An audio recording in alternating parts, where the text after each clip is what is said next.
Sometimes the hardest thing in life is realizing that the only thing standing between where you are and where you want to be is the decision to step up. Not luck, not timing, not talent, just you, right now, deciding that you're done waiting. And that realization feels heavy because it removes every excuse you've been holding on to. It puts everything back in your hands. But at the same time, it gives you something most people never fully accept: control. Most people don't fail because they lack ability. They fail because they move like someone who doesn't believe they belong at the level they're chasing. They hesitate, they shrink, they wait for confidence before they act. But the Stoics understood something deeper. Epictetus taught that we don't control what happens, only how we respond. If something in you recognizes that truth, then you're already closer than you think. Not because anything around you has changed, but because you're starting to see clearly. And once that clarity is there, the only thing left is to act on it. Not once, not when it feels easy, but consistently, quietly, with intention. Think about how most people live. They wait, not once or twice, but constantly, as if waiting has become their default state. They wait until they feel confident, until they feel worthy, until the timing finally feels right. And while they're waiting, life keeps moving. Opportunities don't pause. Growth doesn't slow down. Time doesn't adjust itself to uncertainty. So something subtle begins to happen. Days turn into months, months into years, and the version of themselves they once imagined slowly becomes distant. Something they think about, but never become. And the dangerous part is, it doesn't feel like failure. It feels like patience. It feels responsible, like they're preparing. But almost ready is one of the most deceptive states you can live in. It keeps you close enough to progress to feel comfortable, but far enough from action that nothing actually changes. And over time, that gap between intention and action becomes your identity. Confidence doesn't work the way most people think it does. It's not something you find, it's something you build. Through action, through repetition, through showing up before you feel ready. The more you act with intention, the more evidence you create for yourself. And that evidence slowly replaces doubt. Not instantly, but steadily. When you start acting as if you are already operating at your highest level, not in arrogance, not in comparison, but through quiet discipline, something shifts. You carry yourself differently. Your decisions become clearer. You stop asking for permission in places where you never needed it. And instead of shrinking in moments of pressure, you begin to meet them with control, not because fear disappears, it doesn't, but because it stops leading.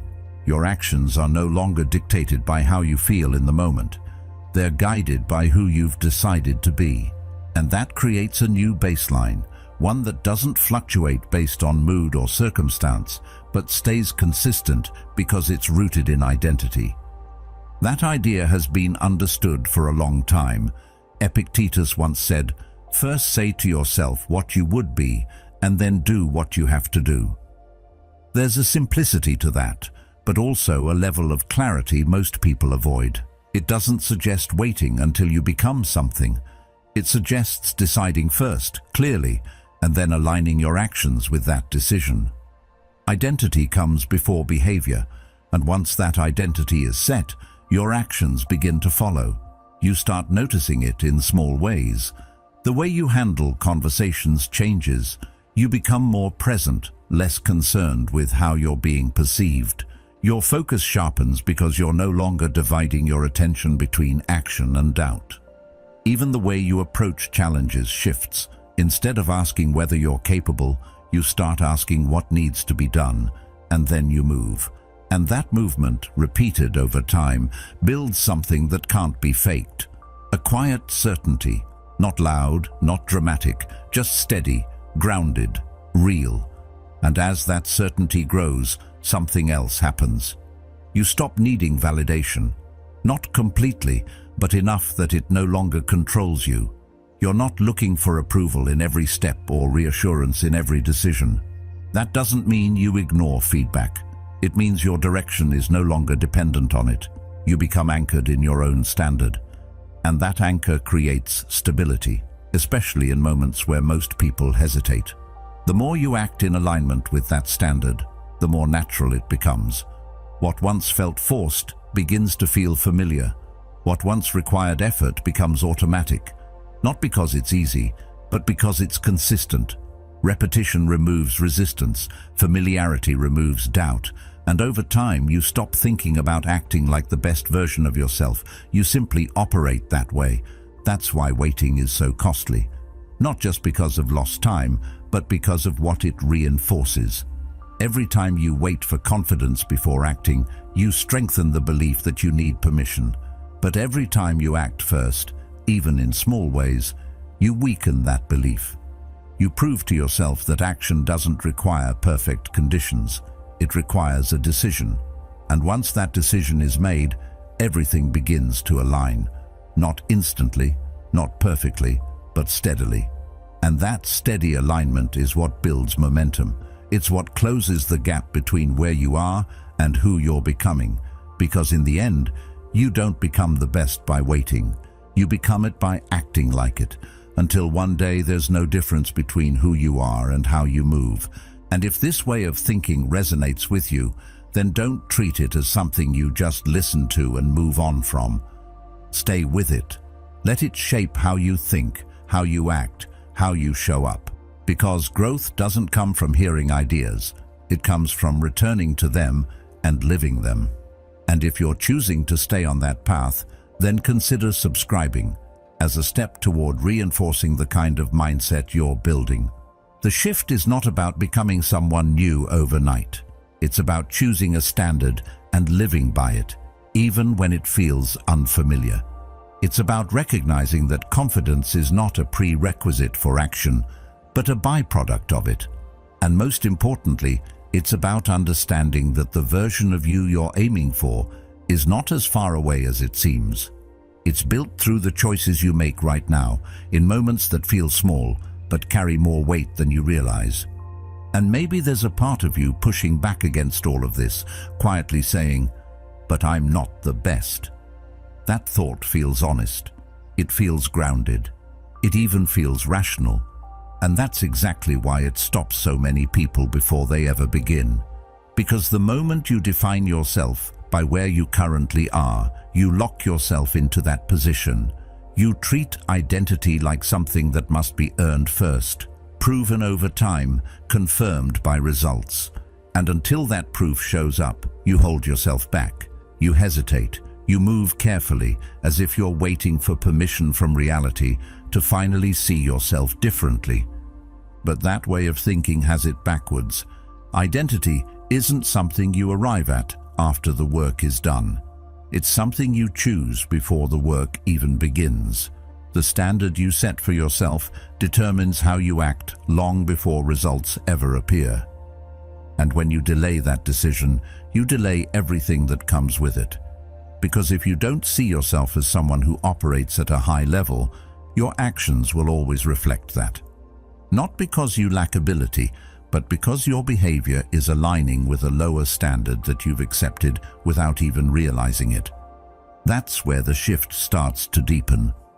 Being the best isn't about your current level. It's not about where you rank compared to others. It's about the standard you hold yourself to in moments where no one is watching. It's about the way you approach your effort, your discipline, your mindset, even when there's no immediate reward attached to it. When you decide to act like the best, you're not making a claim about perfection. You're making a commitment to responsibility. Responsibility for how you show up, how you respond, and how you carry yourself regardless of circumstance. And once that standard is set, something interesting begins to happen. Your behavior starts to align with it, almost automatically. You don't have to force every decision or overthink every move. There's a quiet filter in place now. You start asking yourself, even without words, is this what the best version of me would do? And that question alone begins to shape your actions. You start choosing differently. You become more intentional, not because someone is telling you to, but because you've chosen a higher baseline for yourself. At first it feels like effort. There's resistance. Old habits don't disappear overnight. The part of you that's used to hesitation, comfort, and second-guessing doesn't just fade away. It pushes back. It questions your decisions. It tries to pull you back into familiar patterns. But this is where most people misunderstand growth. They think resistance means something is wrong. In reality, resistance is often a sign that something is changing, that you're stepping outside of a pattern that no longer serves you. Over time, the effort begins to shift. What once felt forced starts to feel natural, not because the actions themselves become easier, but because your identity starts to catch up with your behavior. You begin to see yourself differently, and that shift in perception reinforces everything else. It becomes a loop. Your actions shape your identity, and your identity shapes your actions. The two begin to work together instead of against each other. This is where responsibility becomes power. Because once you accept that your standard determines your behavior, you realize that you're not stuck. You're not waiting on external conditions to change. You're not dependent on someone else recognizing your value before you can act on it. You have control over how you show up right now in this moment. And that control, when used consistently, becomes momentum. The Stoics spoke about this kind of alignment in a way that still feels relevant today. Marcus Aurelius wrote, "Waste no more time arguing what a good man should be one." There's no delay in that statement, no waiting period, no requirement to first feel ready or qualified. It points directly to action, to embodiment, to the idea that clarity doesn't come from thinking about who you should be, but from becoming that person through what you do. And when you take that seriously, everything simplifies. You stop getting caught in endless reflection about whether you're good enough, prepared enough, or capable enough. Those questions lose their importance because they no longer determine your actions. Instead, your actions begin to define the answer. Every time you show up with discipline, you reinforce the idea that you are disciplined. Every time you follow through, you reinforce reliability. Every time you choose growth over comfort, you reinforce strength. It's not about proving something to the world. It's about proving something to yourself, quietly and consistently. And that kind of proof doesn't need validation. It doesn't rely on recognition. It builds internally, layer by layer, until it becomes undeniable. Not because you've reached some final level, but because you've established a pattern that you can trust. That trust changes how you move. It removes hesitation. It replaces doubt with direction. And even when you face setbacks, it doesn't shake you the way it used to, because your identity is no longer tied to a single outcome. It's tied to a standard you've committed to, a way of operating that remains steady even when circumstances shift. So when that thought comes up again, "I'm not the best," it no longer carries the same weight. It becomes irrelevant, because you're no longer waiting to become something before you act. You're acting in a way that makes becoming inevitable. Look closely at how people perform under pressure. Strip everything else away, and you start to see something most people overlook. It's rarely just skill. It's rarely just experience. Two people can walk into the same situation with similar abilities, similar preparation, and yet perform in completely different ways. One hesitates, overthinks, second-guesses every move. The other moves with clarity, makes decisions quickly, and carries a sense of control that seems almost natural. And when you look deeper, the difference isn't technical, it's internal, it's belief. The person who walks into a room believing they belong there carries themselves differently before they even say a word. Their posture reflects certainty. Their presence feels grounded. They don't rush to prove themselves because they're not questioning their place to begin with. And that changes how everything unfolds. They speak more clearly because they're not filtering every thought through self-doubt. They act more decisively because they're not waiting for internal approval. It's not that they don't feel pressure. They do, but pressure doesn't distort them the way it distorts someone who hasn't decided who they are yet. On the other side, the person who doesn't believe they belong moves in a completely different rhythm. Even if they have the same knowledge, the same preparation, something holds them back. They hesitate before speaking. They replay their words in their head before saying them. They question their instincts instead of trusting them. And that hesitation creates friction. It slows everything down. It breaks the flow. And over time, that hesitation compounds into outcomes that reinforce their original doubt. This is where things become almost ironic. Because belief, something intangible, something internal, begins to shape results in a very real, external way. The one who believes they belong ends up performing better, not because they were initially more capable, but because their belief allowed them to use their ability fully. The one who doubts themselves ends up underperforming, not because they lacked skill, but because their doubt limited their access to it. That's the part most people don't realize. Ability doesn't disappear under pressure. It gets blocked. It gets buried under layers of hesitation, overthinking, and self-questioning. And those layers are built from belief, from the story you tell yourself about who you are in that moment. If that story is uncertain, your actions will reflect it. If that story is grounded, your actions will follow. And this is where the shift becomes uncomfortable for a lot of people, because it raises a question that's hard to ignore.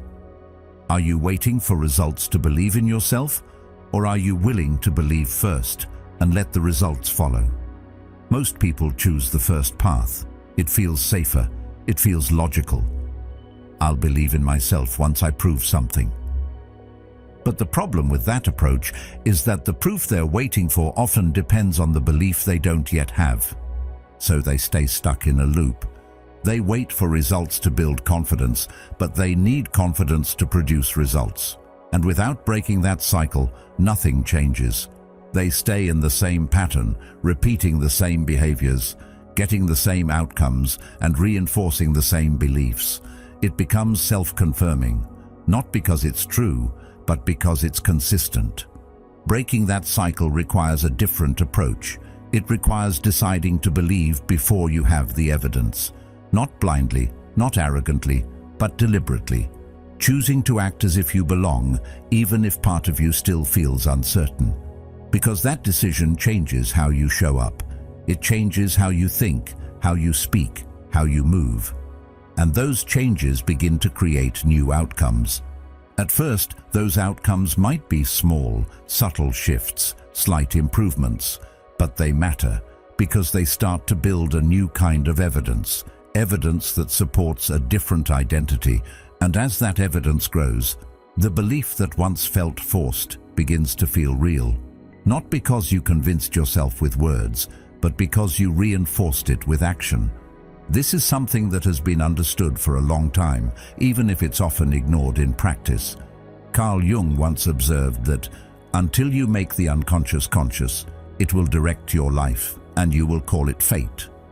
That applies directly here, because the beliefs you carry about yourself, especially the ones you haven't fully examined, quietly shape how you act under pressure. They influence your decisions before you even realize it. And if those beliefs are rooted in doubt, they will continue to limit you until you bring them into awareness and choose something different. Once you start doing that, something begins to shift internally. You become more aware of the moments where you would normally hesitate. You start catching those patterns in real time, and instead of following them automatically, you pause and you choose differently. You act in alignment with the person you've decided to be, not the person your old habits are trying to keep you as. That doesn't eliminate pressure. Pressure is still there, but it stops controlling you. It becomes something you can move through instead of something that dictates your behavior. And that changes everything, because now your performance is no longer limited by your initial emotional state. It's guided by your standard. And that standard, once established, begins to stabilize your actions across different situations. Whether you're in a familiar environment or a challenging one, you show up in a similar way. Not perfectly, but consistently. And that consistency is what builds trust in yourself. It's what allows you to rely on your own behavior, even when circumstances are uncertain. Over time, that reliability becomes your foundation. You stop questioning whether you'll show up the right way because you've done it enough times to know that you will. And that knowledge creates a different kind of confidence, not loud, not exaggerated, but steady, quiet, unshakable. And it all started with a decision, not a result, not external validation. Just a decision to believe first and let everything else follow. The Stoics would look at all of this and strip it down to something simple, almost uncomfortable in how direct it is. What you control is yours. What you don't is not. Your thoughts, your actions, your standards, those belong to you completely. And once you really understand that, not just intellectually, but in how you live, the entire game changes. Because now the focus shifts inward, not in a passive way, but in a deliberate, disciplined way. You stop measuring yourself against everyone around you and start measuring yourself against something far more demanding, your own potential. That shift is subtle, but it's powerful. Because when your attention is constantly on others, your standards become unstable. They rise and fall depending on who you're comparing yourself to. You feel confident one moment, uncertain the next. You feel ahead, then suddenly behind. And that cycle keeps you reactive. It keeps you chasing something external, something that never really settles. But when you turn that focus inward, something stabilizes. You're no longer asking where you stand in relation to others. You're asking whether you're living up to what you know you're capable of. And that question is harder to avoid. Because deep down, most people know when they're holding back. They know when they're choosing comfort over growth, hesitation over action. It's not always obvious on the surface, but it's there. A quiet awareness that they could be doing more, showing up better, pushing further. And yet, instead of confronting that directly, they soften it with comparison. They look around and tell themselves they're doing fine because others are doing less. And in that moment, the standard drops. Not because they can't rise higher, but because they've chosen not to. This is where imagined inferiority starts to take hold, not always in a loud or dramatic way, but in small, consistent thoughts that shape behavior over time.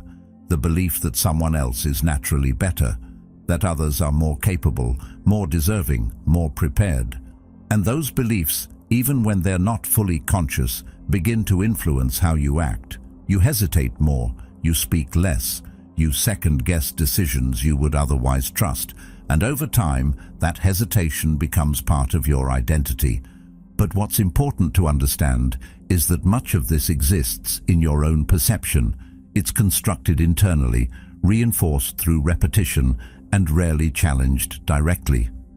Seneca captured this clearly when he wrote, "We suffer more often in imagination than in reality."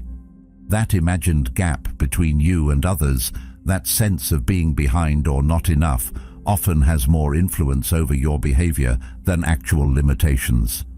It shapes your actions in ways that quietly hold you back, not because you're incapable, but because you've accepted a version of yourself that isn't accurate. So what happens when you stop entertaining that idea altogether, not partially, not occasionally, but fully? What happens when you decide that you are no longer going to carry the assumption that someone else is inherently above you, not in ego, not in arrogance, but in standard? You stop placing others on a pedestal and start placing responsibility on yourself. You stop shrinking in spaces where you belong. You stop filtering your actions through doubt, and instead, you begin to operate from a position of internal equality, where your focus is no longer on where you rank, but on how you show up. That shift removes a lot of unnecessary weight, because comparison, especially the kind rooted in insecurity, drains energy. It splits your attention. Part of you is focused on the task in front of you, and another part is focused on how you measure up. And that division weakens your performance. It creates hesitation where there could be clarity. But when you remove that layer, your attention becomes sharper, more direct, more effective. And with that clarity comes a different kind of discipline, not one based on pressure or fear, but one based on alignment. You start acting in ways that reflect your potential, not your doubts. You follow through because that's the standard you've set. You push yourself because you know you can. And when you fall short, you don't collapse into self-criticism or comparison. You adjust. You refine. You keep moving. This is what it means to compete with your own potential. It's not about being better than someone else. It's about not settling for less than what you're capable of. And that kind of competition is ongoing. It doesn't end. It evolves. Because as you grow, your understanding of what you're capable of grows with you. The standard rises, the expectations deepen, and your actions begin to reflect that progression. Over time, this becomes your focus, not external validation, not comparison, just alignment between who you are and who you know you can be. And that alignment creates a kind of stability that external measures can't provide. You're not shaken by someone else's success. You're not discouraged by someone else's progress. Because your direction is your own. Your standard is your own. And that's where real confidence begins to take shape. Not in moments of recognition or praise, but in quiet consistency. In the way you show up when no one is watching. In the way you handle challenges without needing reassurance. In the way you continue moving forward, even when progress feels slow. Because once you stop entertaining the idea that you're less than, you stop acting like it. And when your actions change, everything else begins to follow.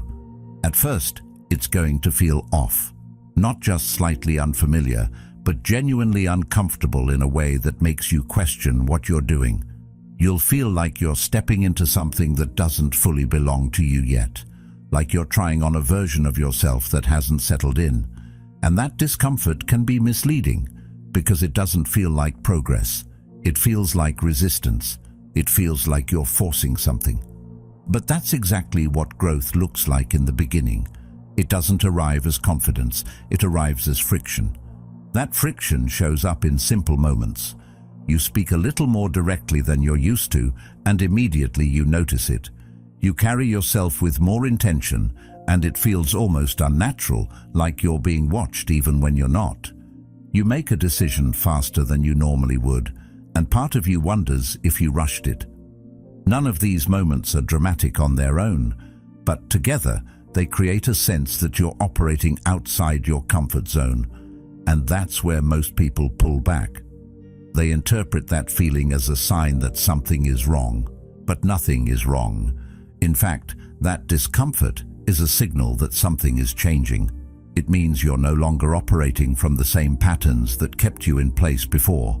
It means you're stepping beyond what's familiar, and anything unfamiliar will feel uncertain at first. That's not a flaw in the process. That is the process. The problem is that most people are so used to comfort that they treat discomfort as a warning instead of a marker of progress. Think about it in physical terms. The first time you lift a weight that challenges you, it feels heavy. Your form isn't perfect. Your movements are slower. There's strain. But that doesn't mean you're not capable. It means you're developing. The same thing happens mentally and emotionally. When you begin acting as if you are the best version of yourself, you're lifting a different kind of weight. You're holding yourself to a higher standard. And at first, that standard feels heavy. The same applies to how you express yourself. The first time you speak with clarity instead of hesitation, your voice might feel uncertain. You might stumble slightly, not because you don't know what you're saying, but because you're not used to saying it with that level of certainty. And again, that's not failure. That's adjustment. You're recalibrating how you show up. You're building a new way of operating. Over time, repetition begins to change everything. What once felt forced starts to feel familiar. The actions you had to think about become automatic. You don't have to remind yourself to carry yourself differently or to make decisions with intention. It becomes part of how you move. And that shift doesn't happen all at once. It happens gradually through consistent action. Small moments, repeated enough times, start to reshape your baseline. This is where patience becomes important, not the kind of patience that waits, but the kind that continues. Because there will be moments where it feels like nothing is changing. Moments where the discomfort is still there, where the old patterns try to resurface, where the new standard hasn't fully taken hold yet. And in those moments, it's easy to question whether it's working. But progress isn't always visible in real time. It builds beneath the surface before it shows externally. That's why consistency matters more than intensity. It's not about doing everything perfectly or pushing yourself to extremes. It's about showing up in alignment with your standard, again and again, even when it feels repetitive, even when it feels slow. Because each repetition reinforces the identity you're building, each action adds another layer of evidence that this is who you are becoming. And eventually, something shifts. Not in a dramatic way, but in a quiet, almost unnoticeable way. You realize that the things that once felt uncomfortable no longer feel that way. You're speaking more clearly without thinking about it. You're making decisions without overanalyzing. You're carrying yourself with a sense of certainty that doesn't feel forced anymore. It feels natural. And when that happens, you understand something important. It was never about becoming someone else. It was about practicing a version of yourself until it became real. This idea has been understood for a long time, even if it's often overlooked in practice. Aristotle expressed it simply: we are what we repeatedly do.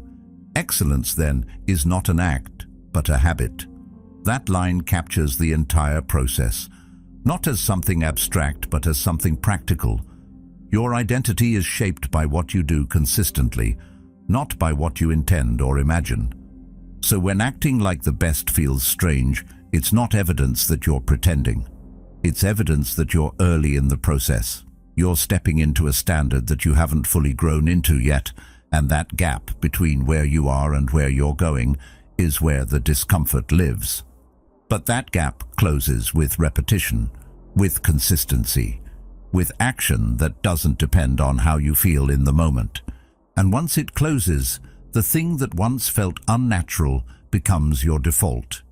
Not because you forced it into place, but because you built it, one decision at a time. And then, almost without noticing exactly when it happened, something deeper begins to take place.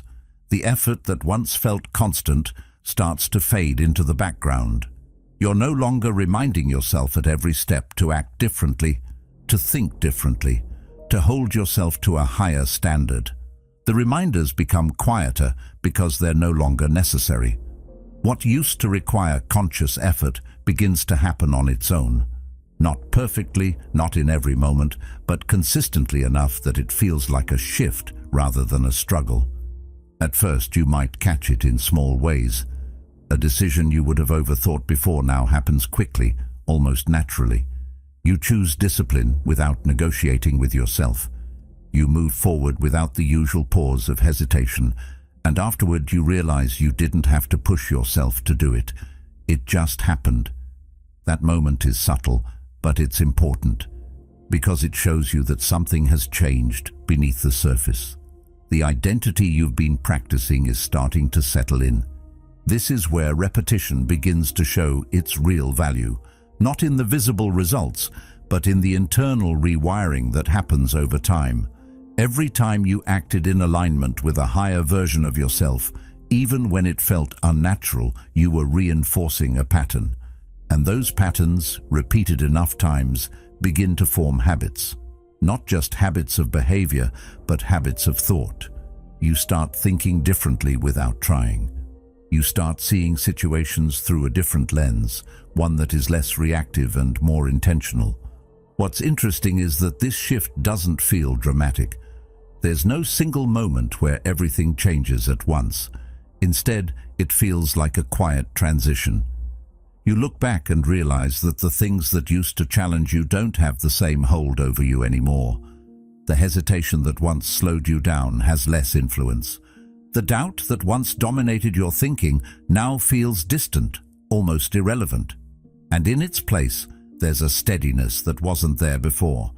That steadiness shows up in how you handle pressure.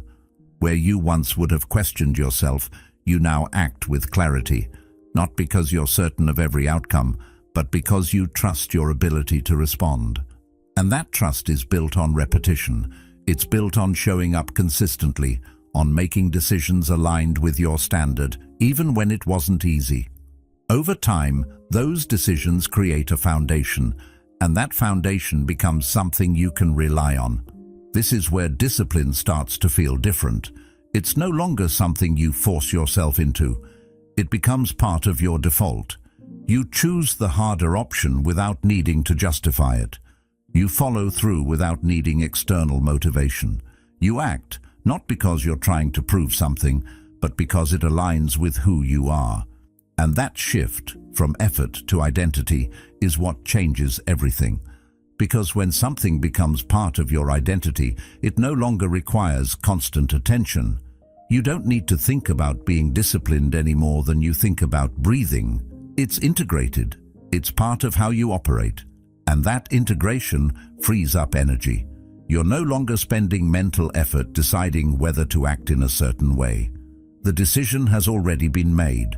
It's built into who you are. There's a kind of quiet confidence that comes with that. Not the loud, performative kind, but something more stable. You trust yourself in a way that doesn't depend on how you feel in the moment. Even on days where motivation is low, your actions don't collapse. They stay aligned with your standard. And that consistency creates a sense of control, not over outcomes, but over your response to them.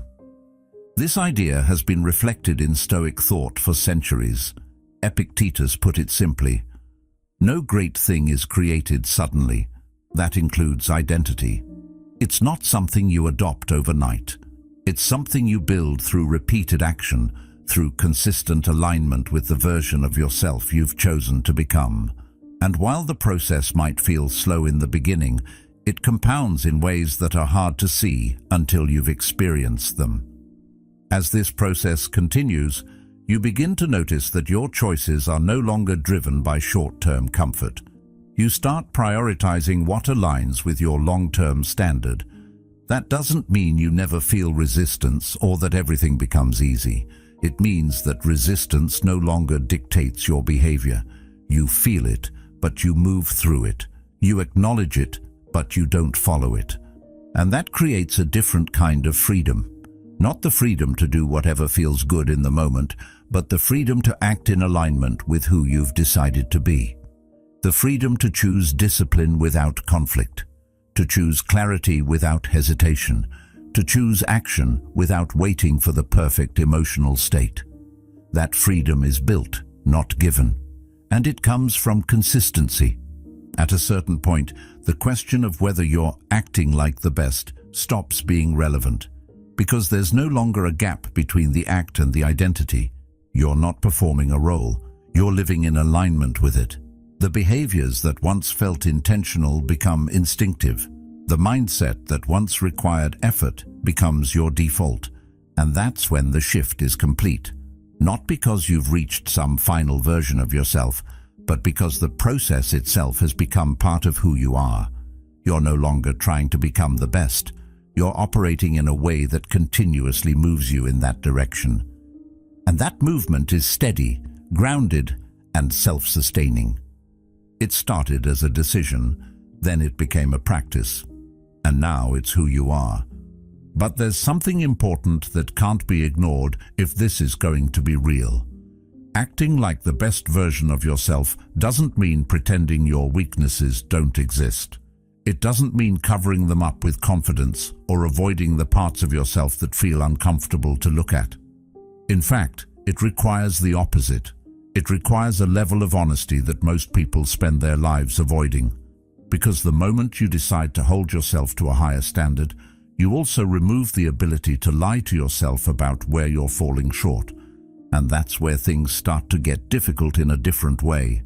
Not physically, not even externally, internally, because it's one thing to act with confidence in situations where you feel strong. It's another thing entirely to look directly at your weaknesses without softening them, without justifying them, without turning away from them. Most people don't struggle because they don't know what needs to improve. They struggle because they don't want to fully face it. There's always a way to avoid it. You can distract yourself. You can compare yourself to someone doing worse. You can tell yourself that it's not the right time, that things will improve later, that you just need more motivation. And those thoughts feel reasonable. They feel harmless. But over time, they create a gap between who you are and who you could be. Not because you lack potential, but because you're protecting yourself from the discomfort of growth. But once you decide to act as if you are the best, that protection starts to fall away. Because you can't hold yourself to a high standard while ignoring the things that don't meet it. You can't claim discipline while avoiding the areas where you lack it. You can't claim clarity while ignoring the habits that keep you distracted. The standard forces you to confront those contradictions, not harshly, not with self-judgment, but with clarity. And clarity changes how you respond. Instead of avoiding your weaknesses, you begin to study them. You look at them as patterns, not as fixed traits. You start asking where they show up, how they affect your actions, and what triggers them. And once you understand them, they become something you can work with instead of something that controls you. You move from reacting to them to managing them, and that shift gives you a different kind of control. This is where growth becomes intentional, not random, not reactive, but deliberate. You're no longer waiting for improvement to happen on its own. You're identifying what needs to change and taking steps toward it, even when those steps are uncomfortable, especially when they are uncomfortable, because discomfort becomes part of the process, not something to avoid. There's a psychological depth to this that often goes unnoticed. Carl Jung once said, "One does not become enlightened by imagining figures of light, but by making the darkness conscious." That idea cuts through a lot of surface-level thinking. It points directly to the fact that real growth doesn't come from focusing only on your strengths or trying to project a better image. It comes from confronting what you would rather ignore, bringing it into awareness, and working through it with intention. And that process isn't always comfortable. In fact, it rarely is, because facing your weaknesses means letting go of the stories you've used to protect yourself. It means admitting where you've been inconsistent, where you've avoided responsibility, where you've settled for less than what you're capable of. And that can feel heavy, but it's also where real change begins. Because once something is clear, it becomes actionable. You can't fix what you refuse to see, but the moment you see it clearly, without distortion, without excuses, you gain the ability to respond to it differently. You can adjust your behavior. You can build new habits. You can replace patterns that no longer serve you. And over time, those adjustments begin to reshape your baseline, just like everything else. What's important here is the mindset you bring into that process. This isn't about criticizing yourself or focusing on what's wrong. It's about taking ownership. It's about recognizing that your weaknesses are not permanent, but they are your responsibility. And that responsibility, when accepted fully, becomes a source of power instead of pressure. Because now, you're not waiting for change, you're creating it. And as you continue to act in alignment with that mindset, something shifts again. The weaknesses that once felt overwhelming begin to lose their weight. Not because they disappear instantly, but because you're no longer avoiding them. You're engaging with them, you're working through them. And that changes your relationship with them entirely. They stop being something that defines you and start becoming something that develops you. This is what separates surface-level improvement from real growth. It's not just about adding new habits or adopting a new mindset. It's about confronting the parts of yourself that resist change and working through them with consistency. It's about aligning your actions with your standards, even in areas where you're not yet strong. And that brings everything back to the central question, not as a challenge, but as a reflection. Are you willing to face yourself without excuses? Not once, not occasionally, but consistently. Because the answer to that question determines how far this process can go. If you avoid it, you stay where you are. You maintain the same patterns, the same limitations, the same results. But if you face it fully and honestly, you open the door to something different. You give yourself the chance to grow beyond what you've been, not by ignoring your flaws, but by working through them. And that's where the real strength is built. Not in pretending to be the best, but in becoming someone who is willing to do what that actually requires. And at a certain point, this stops being just about you. It extends beyond your own thoughts, your own habits, your own progress, and begins to affect the space around you.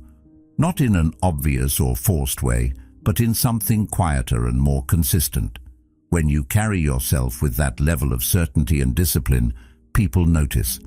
Not because you're trying to draw attention to yourself, not because you're performing or trying to impress anyone, but because authenticity stands out in a way that's difficult to ignore. Most people are used to being around hesitation.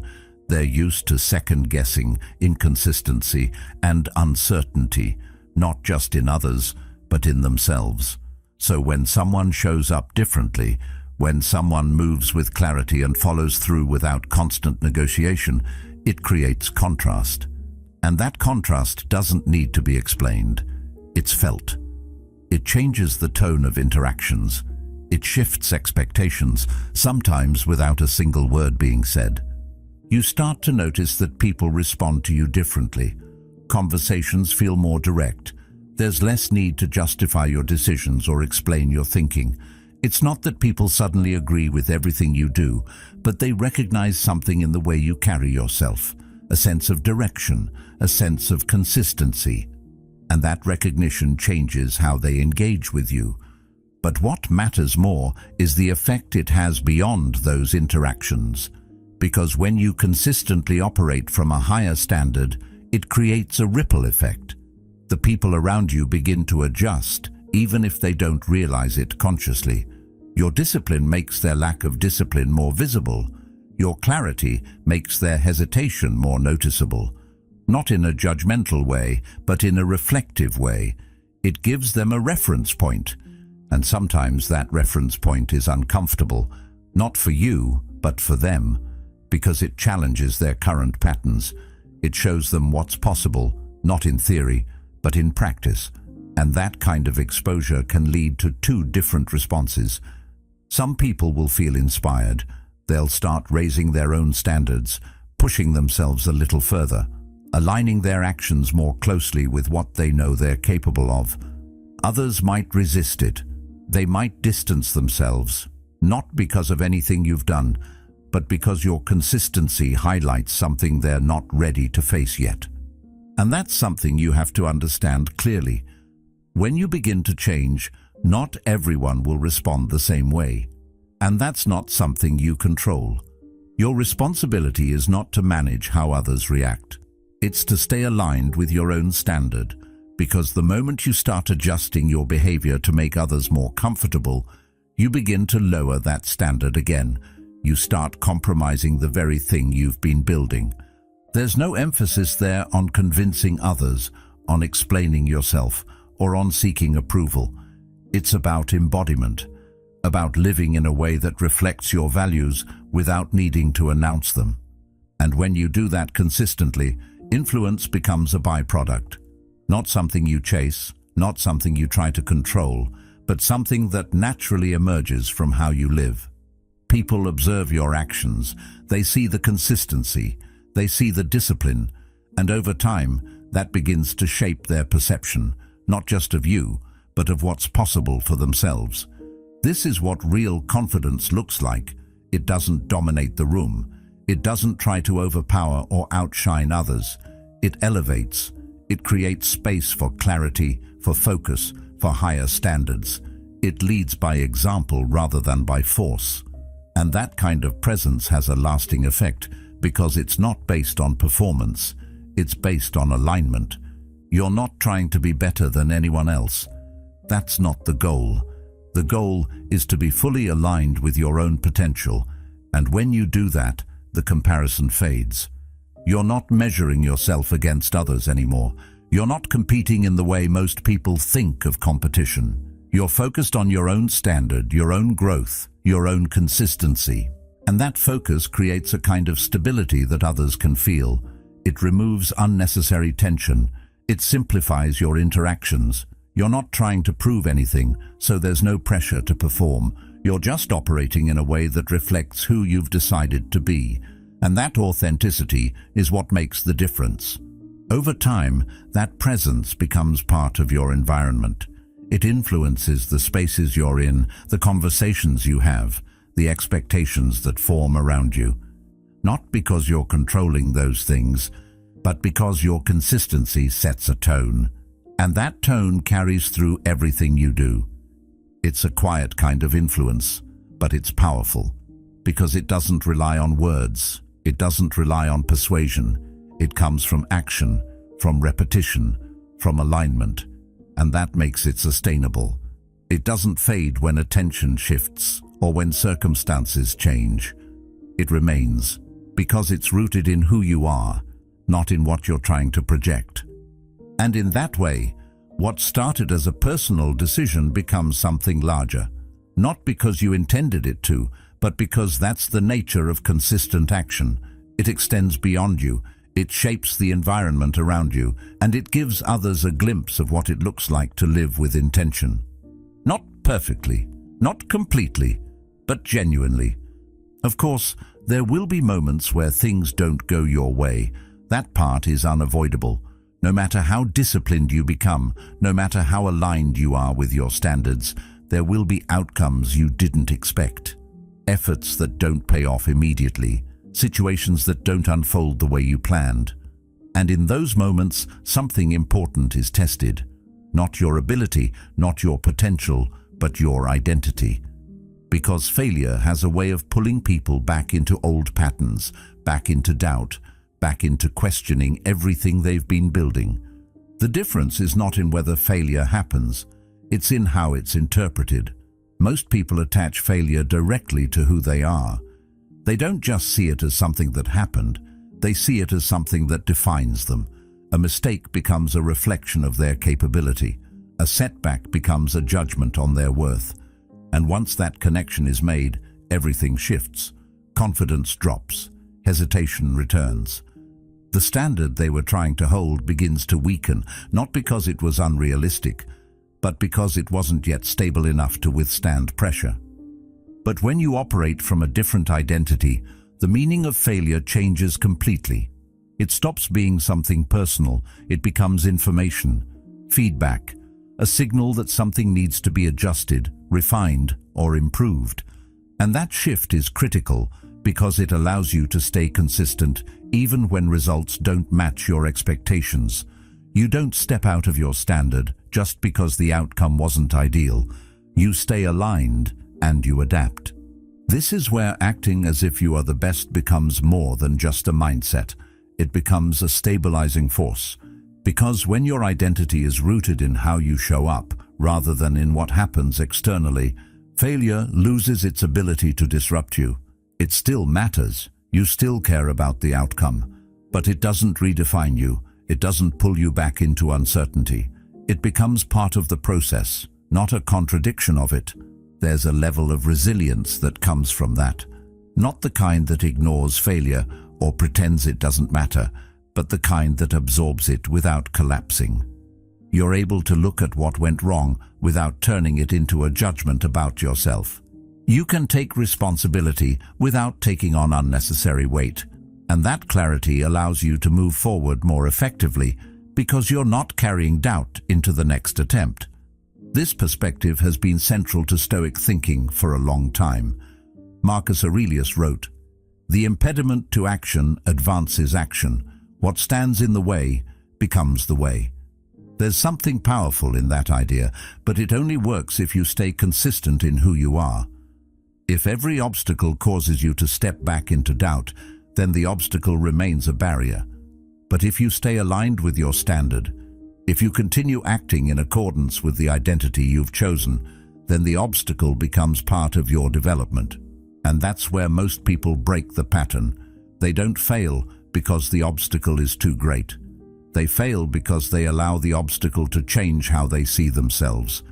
They step out of their identity in the moment it's needed most. They abandon the standard they set because the outcome didn't match their expectation. And in doing that, they reset their progress. But when you refuse to do that, when you decide that your identity is not negotiable based on results, everything changes. You become consistent across different conditions. Success doesn't inflate you. Failure doesn't deflate you. Both become part of the same process. And that consistency builds something deeper than confidence. It builds stability. You begin to trust yourself, not because everything goes your way, but because you know how you'll respond when it doesn't. That trust removes a lot of fear, not because you expect things to be easy, but because you know you won't fall apart when they're not. And that knowledge gives you the ability to take on challenges without hesitation, to push further without holding back. Over time, failure stops feeling like something to avoid and starts feeling like something to use. You don't seek it out, but you don't fear it either. You understand its role. You see how it contributes to your growth, how it sharpens your thinking, how it reveals areas that need attention. And because you're not attaching it to your identity, you can engage with it objectively. This doesn't mean you become indifferent. You still care about progress, you still aim for better outcomes, but your sense of self is no longer tied to each individual result. It's tied to your consistency, to your discipline, to your ability to stay aligned regardless of what happens externally. And that creates a different kind of momentum, one that isn't disrupted by temporary setbacks, one that continues forward, adjusting as needed, but never stopping. Because the focus is no longer on avoiding failure.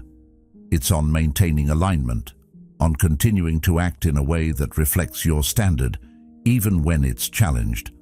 That's what allows the idea to work in practice, not just as a concept, but as a way of operating. The obstacle becomes part of the path because you don't step away from it. You move through it, you use it, you grow from it, and in doing so, you reinforce the identity you've been building all along, not based on outcomes, but based on action. So it all comes back to something simple, but not easy, not what you want to achieve, not where you want to be 6 months from now, or a year from now, or at some undefined point in the future. It comes back to who you are deciding to be right now, in this moment, without delay, without negotiation. Because everything you've been building toward, every shift in mindset, every adjustment in behavior, it all depends on that one decision. Not a loud decision, not something you announce, a quiet one, internal, but absolute. Most people keep their focus on outcomes. They think in terms of results, goals, milestones, and there's nothing wrong with that on the surface. But the problem is that outcomes are always delayed. They exist somewhere ahead, somewhere you haven't reached yet. And when your focus stays there, your sense of progress becomes tied to something you can't fully control. You start measuring yourself based on what hasn't happened yet, instead of how you're showing up right now. And that creates a constant feeling of being behind, even when you're moving forward. Shifting that focus changes everything, because when you stop asking where you'll end up, and start asking who you're being in the present, your attention becomes immediate. It becomes actionable. You're no longer waiting for some future version of yourself to arrive. You're building that version through the choices you make in real time. And those choices, repeated consistently, begin to shape something deeper than results. They shape identity. That's why the decision matters so much. Not because it instantly transforms everything, but because it sets the direction. It defines the standard. Once that decision is made, your actions begin to align with it. You don't wait for confidence to show up before you act. You embody it through your behavior. You don't wait for validation to confirm your direction. You operate without it, because your standard is internal, not external. At first, that can feel uncertain. There's no immediate feedback, no guarantee that what you're doing will produce the results you expect, and that's where most people hesitate. They want reassurance. They want confirmation that they're on the right path, but that need for confirmation is what keeps them dependent on external signals. It keeps them reactive, and as long as they stay in that state, their progress remains inconsistent. But when you move past that, when you decide that your actions will be guided by your standard rather than by your feelings or external feedback, something stabilizes. You're no longer adjusting your behavior based on every small outcome. You stay consistent. You keep showing up the same way, regardless of how things unfold in the short term. And over time, that consistency builds something solid. You start to notice that your actions don't fluctuate as much. You're not as affected by temporary setbacks or moments of uncertainty. You stay aligned, not perfectly, but reliably. And that reliability becomes your foundation. It gives you something to build on, something that doesn't shift every time circumstances change. There's a kind of freedom in that. Not the kind that comes from having no structure, but the kind that comes from having clarity. You know how you're going to show up. You know the standard you're holding yourself to. And because of that, you don't have to constantly question your direction. You don't have to reevaluate yourself after every outcome. You move forward with a sense of stability that most people never develop. This idea has been present in philosophy for a long time, even if it's often misunderstood in practice. Socrates once expressed that the unexamined life is not worth living, and at its core, that idea is about awareness, about being intentional in how you live, in how you think, in how you act, because without that awareness, you drift. You follow patterns without questioning them. You react instead of choosing. But when you examine your life, when you become aware of who you're being in each moment, you gain the ability to change it. And that brings everything back to the present, not as a concept, but as a practice. Who you are right now is not fixed. It's being shaped continuously by what you do, by how you respond, by the standards you choose to uphold. And once you recognize that, the idea of waiting starts to lose its appeal. There's nothing to wait for. The process is already happening. So instead of delaying, instead of holding back until something feels right, you begin to act in alignment with the version of yourself you've decided to be. Not occasionally, not when it's convenient, but consistently. And that consistency over time removes the gap between intention and reality. Because the more you act in alignment with that identity, the less it feels like an act. It becomes natural. It becomes automatic. The decisions you once had to think about become part of how you operate. The behaviors you once had to force become your default. And at that point, something shifts in a way that doesn't need to be explained. There's no longer a separation between who you are and who you're trying to become. In the end, this was never about becoming someone else. It was about returning to a version of yourself that was always there, buried under hesitation, doubt, and waiting. And now that you've seen it clearly, you can't unsee it. The only thing left is to live it, to move with it, to carry that standard into every decision, every action, every moment that follows. Thank you for being a part of Stoic Journal. If you're ready to keep building that mindset and go even deeper, take the next step and watch one of the videos on your screen.